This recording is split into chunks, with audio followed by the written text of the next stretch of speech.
Hello, it's Beverly with the Intuitive Interior, and it's time for your February 2022 I Ching reading. We just started the year of the young water tiger. So we've got this brand new feel of energy that is very different from the yin metal ox energy that we just finished up. Well, now we get to experience the double dose of that because February is always the tiger month. And this also happens to be the young water tiger month, as well as the young water tiger year. So everything is going to feel a little bit, well, doubled. We had the doubling of the energy last month. So, I guess it shouldn't come as any surprise that we're going to feel a similar vibe coming through for February. So to begin, the first card that I drew was one that we've seen before. This before completion, oh my goodness, it just keeps coming up. It just means that we are still dealing with situations that have gone on in the past that we're come on, we're still not finished with COVID, whenever that's going to be. But there are also a lot of other decisions going on in your personal life, in your work life, political realities. There still are things that are just not done yet.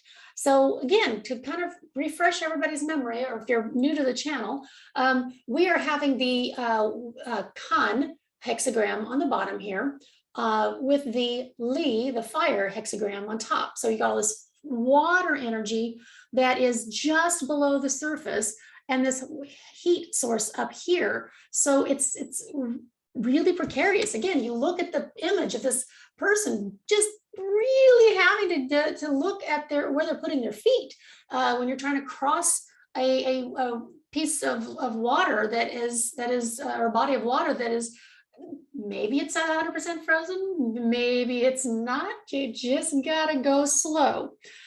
The words that are associated with this are uncertainty, doubt and hesitation, loss of faith, unstable conditions, be extra cautious, and discord.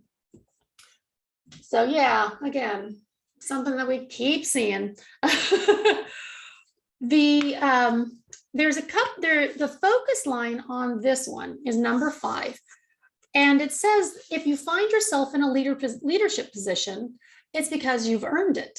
If you can keep your feet on the ground while you reach toward the stars, great things can be accomplished and will be enthusiastically supported by others.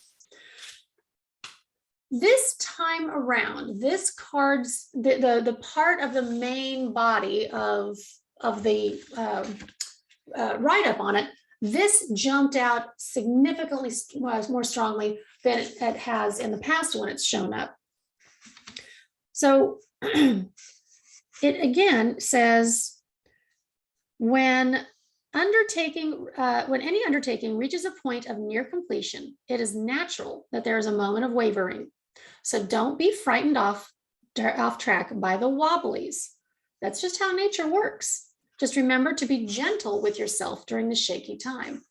Gentleness, self-care, self-compassion, huge watchwords, not only for this month, but for all of 2022.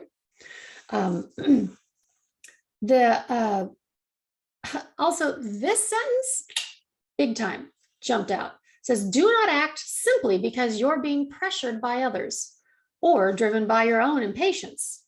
A firm footing is needed before you take the next step. A cautious approach that nevertheless shows resoluteness and grounding in spite of difficulties is what is needed now. Oh, again, it kind of goes along with that tiger energy. There's tigers again, are they're associated with the early or late spring, early summer. It's that push pull. It's that do I move ahead? Do I jump, or do I pause and just look around a little bit more? Get used to it. That's going to be a theme this whole year. The next card is a brand new one. We've never had that show up yet in a reading, and it's number 1, the creative.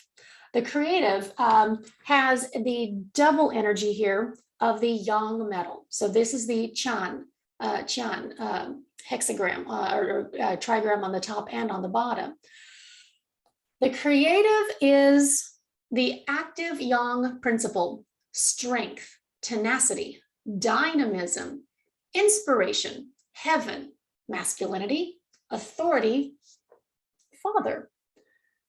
But it's also associated with the ability to act on something that has been more receptive, that is something more yielding, that you have to have. This is the white part of the yin yang symbol.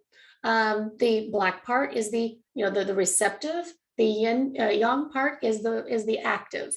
You have to have both to be balanced, which I thought was really fascinating. Since we've got, there's only 64 cards in the I Ching.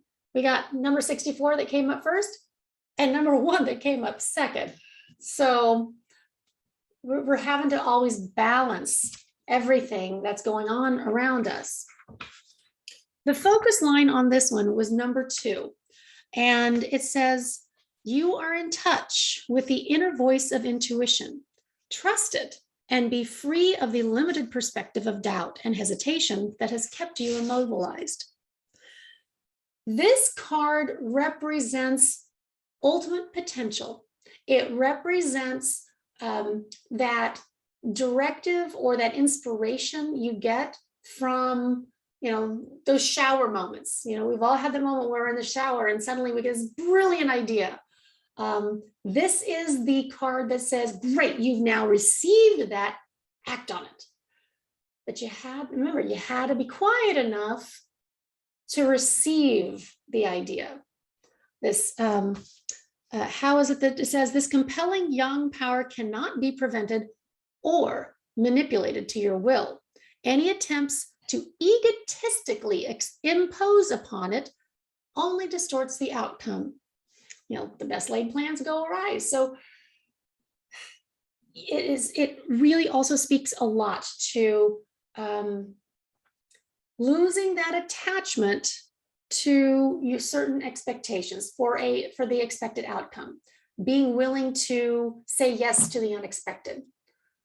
Again, without the receptiveness, without being open, you may find yourself trying to act on something that's really not the best thing for you. Trying to go against the flow, trying to paddle upstream.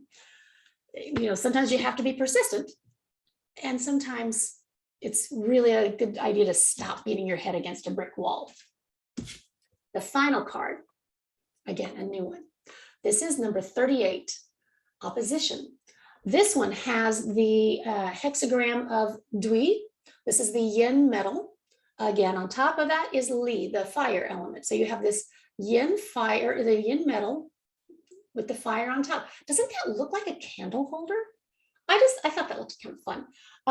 This card, I think, showing up after those other two, it really is continuing that feel of look at the right hand, look at the left hand. One may be a dominant hand, one may be your non-dominant hand, but they are both working together. If all the right hands in the world said, no, left hands are bad, well, we would be losing out on a very valuable helper and vice versa.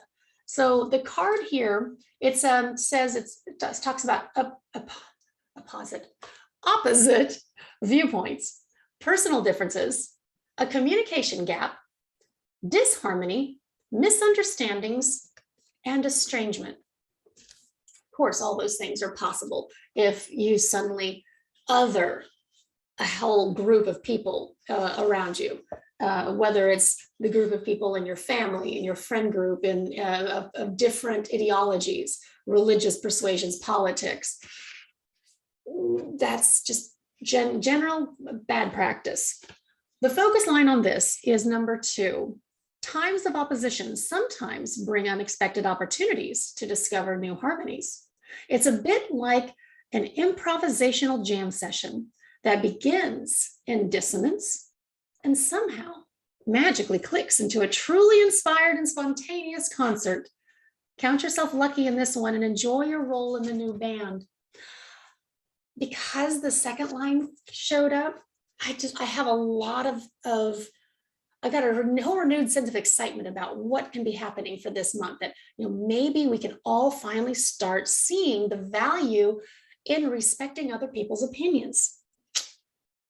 Hope so. Some of the other pieces that in the reading here that showed up is this. Every being, blade of grass, mountain, or star is individual, unique, and independent, yet somehow mysteriously interrelated to everything else. Only the human mind creates the illusion of estrangement and opposition. Also, it says, I thought this was kind of fun, amusing, that